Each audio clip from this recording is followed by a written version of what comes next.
¿Qué tal? ¿Listos para ese examen de estadística que ya se viene? A ver, tranquilos, que para eso estamos aquí. Vamos a darle un buen repaso a lo más importante, a los fundamentos para llegar a esa prueba con toda la seguridad del mundo. A ver, vamos a entrarle de lleno. Pensemos en esto. La estadística, en el fondo, se trata de responder una pregunta clave. ¿Cómo le hacemos para que un montón de números, una lista de datos así nomás, se convierta en una decisión inteligente, algo con sustento? Justo esa es la magia que vamos a descubrir.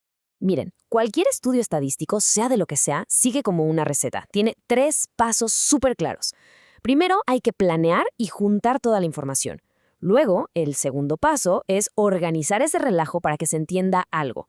Y finalmente, el tercero es dibujarla, representarla para poder ahora sí interpretarla. Este es nuestro mapa para todo lo que sigue. Bueno, arranquemos con el paso 1, juntar la información. Y ojo aquí, porque esto es importantísimo. Piensen que los datos son como los cimientos de una casa. Si los cimientos están chuecos, o sea, si los datos son malos desde el principio, todo lo que construyamos encima, pues, se va a caer. No sirve de nada. De aquí nace toda la confianza en lo que vayamos a concluir. Ok, aquí hay 2 palabras que son pan de cada día en estadística: población y muestra. A ver, la población es el universo completo que nos interesa estudiar. Por ejemplo, si queremos saber algo de los estudiantes de una universidad, la población son todos y cada uno de ellos. Pero seamos realistas, preguntarle a todos es una locura, casi imposible. Por eso, lo que hacemos es tomar una muestra, que es como una rebanadita de ese pastel, un grupito más chico que, idealmente, representa bien a todo el conjunto. Y bueno, ¿cómo sacamos esa información?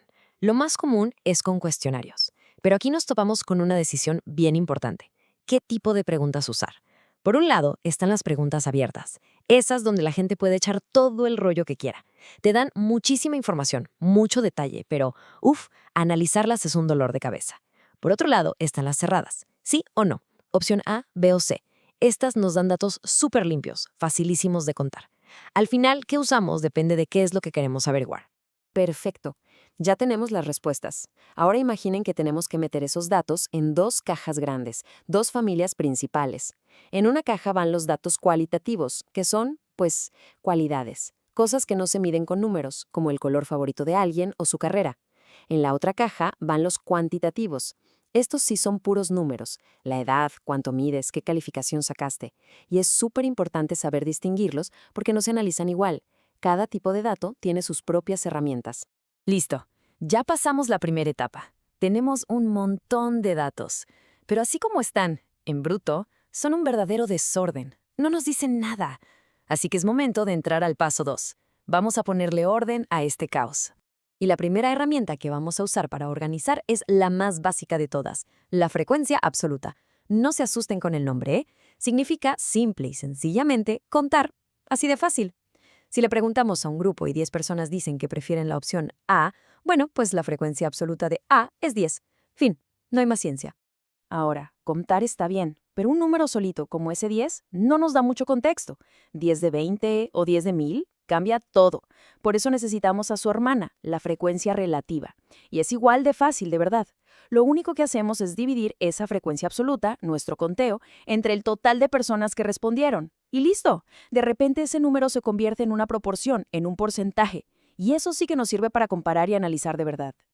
Y aquí les va un tip de oro, de esos que salvan en el examen. Pongan atención. Hay una forma de saber si hicieron bien los cálculos. Si suman todas las frecuencias relativas que calcularon, el resultado tiene que ser 1. Exactamente 1. Si les da 0.99 o 1.01, algo anda mal.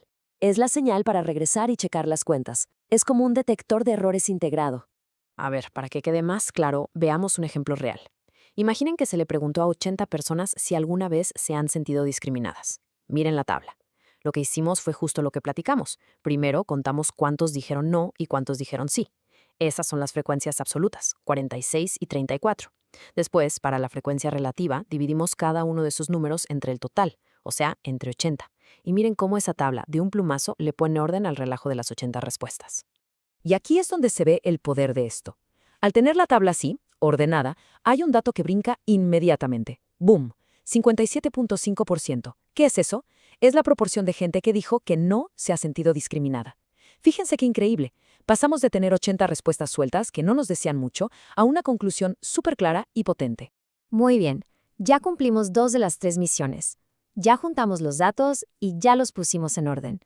Ahora viene la parte que a muchos más les gusta, la parte creativa, la parte visual. Llegamos al paso 3. Vamos a hacer que los datos hablen por sí solos, que nos cuenten una historia con una imagen. Y para esto, la herramienta clásica, la que nunca falla para datos de cualidades, es la gráfica de barras.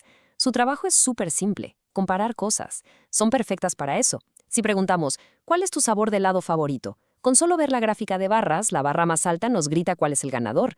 No hay que leer nada, lo ves al instante. Luego están sus primas, las gráficas circulares, las que todo mundo conoce como gráficas de pastel. Pero ojo, su chamba es distinta. Una gráfica de barras compara una categoría contra otra. La de pastel, en cambio, nos enseña qué tan grande es la rebanada de cada categoría con respecto al pastel completo. Su especialidad es mostrar proporciones, qué porcentaje del total le toca a cada quien. Ahora la pregunta del millón. ¿Y cómo se hace una de estas? Porque no es nomás dibujar rebanadas a ver cómo quedan, ¿eh? Hay que usar matemáticas, pero son sencillas. Todo se resume en estas dos formulitas. Primero, para saber qué tan abierta va a ser la rebanada, calculamos su ángulo. ¿Cómo? Multiplicamos su frecuencia relativa por 360, que son los grados de un círculo. Y segundo, para ponerle la etiqueta bonita, calculamos el porcentaje. Eso es multiplicar la misma frecuencia relativa, pero ahora por 100. Vamos a hacer uno para que vean. Supongamos que en una encuesta, 15 de un total de 90 personas dijeron que viven solas. Ok, vamos a calcular el ángulo de su rebanada. Agarramos la fórmula, dividimos 15 entre 90 y el resultado lo multiplicamos por 360. ¿Cuánto da? Da 60 grados. Esa es la medida exacta que tenemos que dibujar para la rebanada de la gente que vive sola. Y listo, así se vería en la gráfica final. Esa rebanada que mide 60 grados, si calculamos su porcentaje nos damos cuenta que es el 16.7% del total de la gente. Y eso es lo genial de las gráficas. En lugar de leer 15 de 90 y tener que pensarlo, ves la rebanada y al momento entiendes qué tan importante es esa categoría. Excelente. Ya le dimos la vuelta a todo el proceso. Ya para terminar, y que todo quede listo para el examen, vamos a hacer un resumen súper rápido, como un acordeón mental con lo que no se nos puede olvidar. A ver, lo más importante es que nos quedemos con el caminito completo. 1. Planificar, o sea, definir a quién le vamos a preguntar, la población y la muestra. 2. Recolectar, eligiendo bien si usamos preguntas abiertas o cerradas. 3. Organizar todo en tablas, calculando frecuencias absolutas y relativas. 4. Visualizar, usando barras para comparar y pastel para proporciones. Y 5. Calcular, acordándose de las fórmulas del ángulo y del porcentaje para las gráficas de pastel. Con eso, ya estamos del otro lado. Y ahora sí, para cerrar, les dejo una pregunta para que se quede rebotando en la cabeza. Con este método de 3 pasos que acabamos de ver, ¿qué fenómeno del día a día se podría analizar? Piénsenlo. En la escuela, en el trabajo, en la misma comunidad, ¿qué se podría medir y entender mejor con estas herramientas? Las respuestas y las historias que cuentan los datos están por todos lados. Solo hay que empezar a buscar.